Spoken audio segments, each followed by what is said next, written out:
röportajında gözünü ve annesini kaybetmiş bir bebek var. Adı Kerim. Gerçekten mi? Evet, bir şeyler yapmalıyız.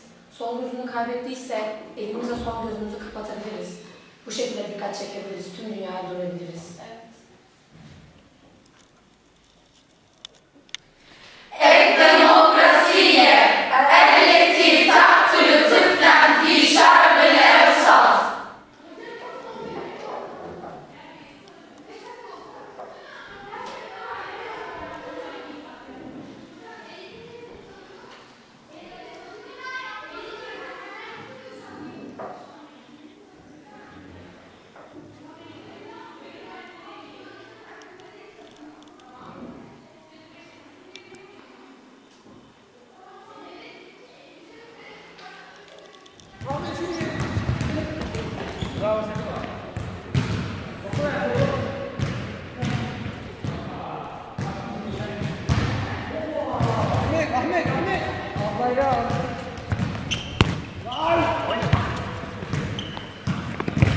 Zulmü alkışlayamam, zalimi asla sevemem.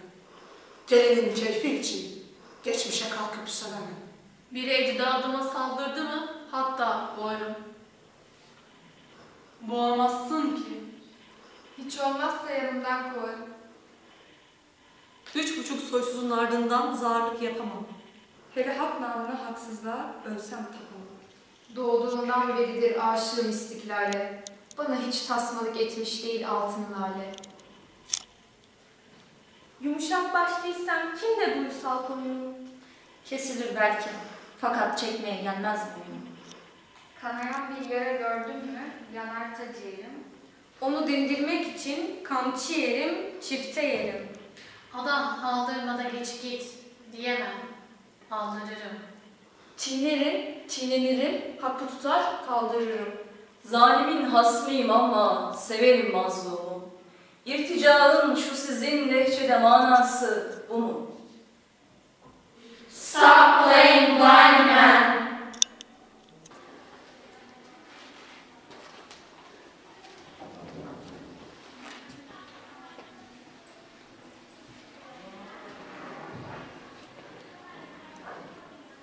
We lost our left eyes, but we won millions of left sides.